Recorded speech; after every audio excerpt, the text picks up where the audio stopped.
Alô galera, Vasco Análise aqui, Marcelo falando. A importância do empate, a importância de empatar. Esse é o ponto. O Vasco é 880, né? Ou ele ganha 3 vitórias, ou ele perde 6 derrotas. Um empate apenas contra o Flamengo. E, por exemplo, o Inter e o São Paulo, ambas as equipes têm menos vitórias que o Vasco. O Vasco tem 3 vitórias. O São Paulo e o Inter, como eu falei agora, ambos só venceram 2 vezes e têm mais pontos que o Vasco. Por exemplo, o Inter, 2 vitórias apenas e 5 empates. 5 com 6, 11. O Vasco tem 10, né? E o próprio São Paulo, 2 vitórias apenas e 6 empates, né? 6 com 6, 12. Então é importante pensar-se em empatar, em pontuar. O Vasco joga em casa ou fora com aquela mentalidade. Às vezes dá para segurar o jogo, dá para ter calma, dá para furar a bola, e o Vasco não faz isso. O Vasco não furou a bola contra o Fluminense. O Vasco não furou a bola contra o Operário.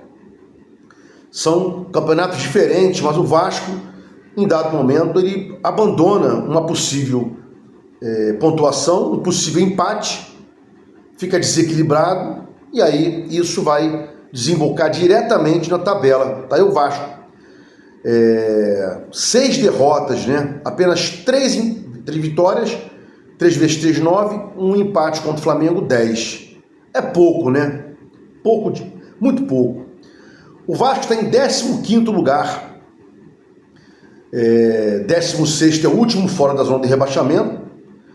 E 17º é o 20º, cai. Eles caem, melhor dizendo.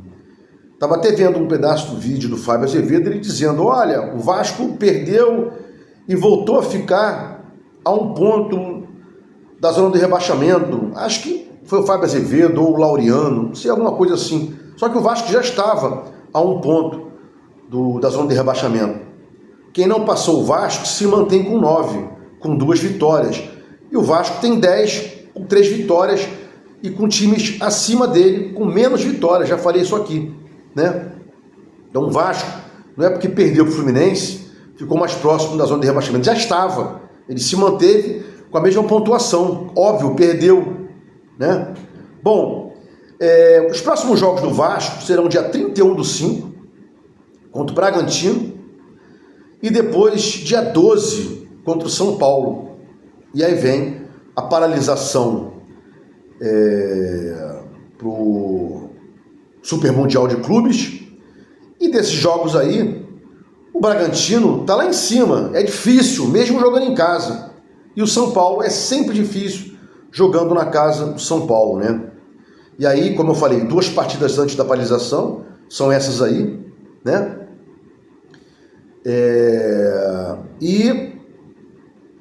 Depois tem a possibilidade de Diniz treinar o time, ele já falou aí, né? Eu bato nessa tecla novamente.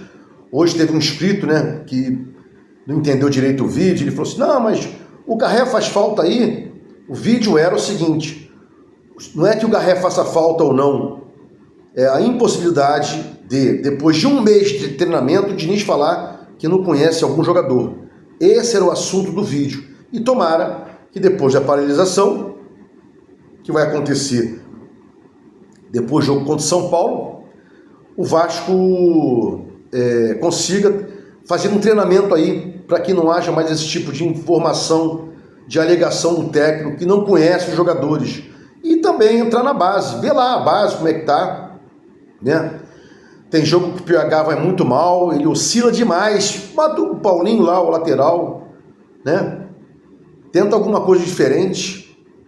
E aí na volta, o Vasco pega logo o Botafogo, dia 13 de julho. E depois Juventude, 16 de julho, né? Mas para fechar aqui esse tópico, o Vasco já perdeu o dobro do que ganhou e empata pouco, né? Tô vendo alguns canais falarem de Jair ainda. Se houve a comunicação para o empresário do Jair, se houve a comunicação ao Jair de que ele não está nos planos por um motivo X ou Y, pode ser motivo técnico, tático, pode ser financeiro.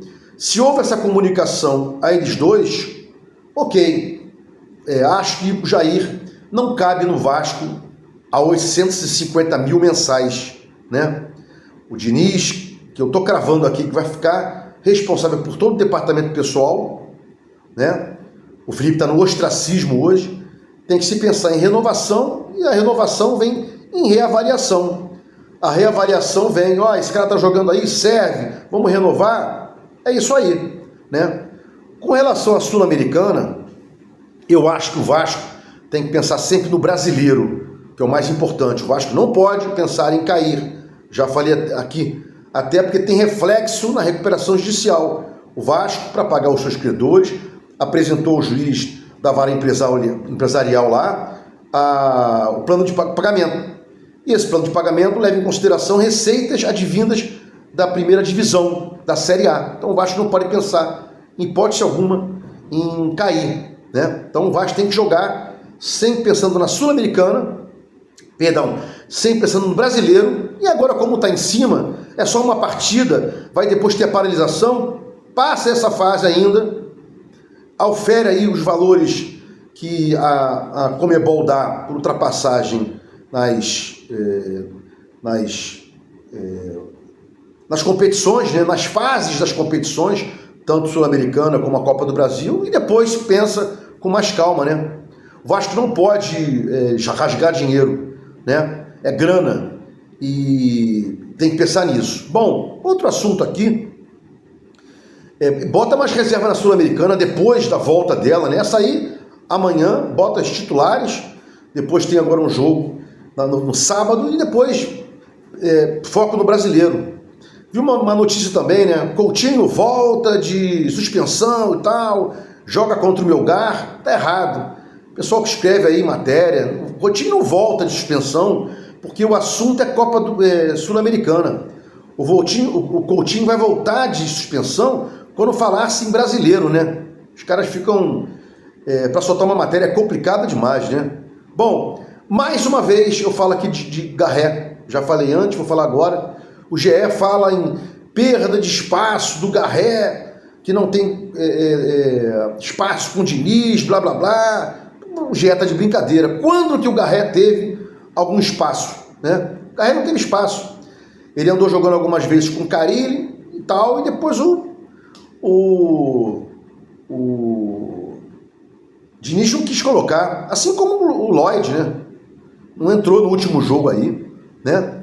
Bom, para fechar aqui esse vídeo, tava vendo mais uma vez o nosso brincalhão Zé Colmeia, né?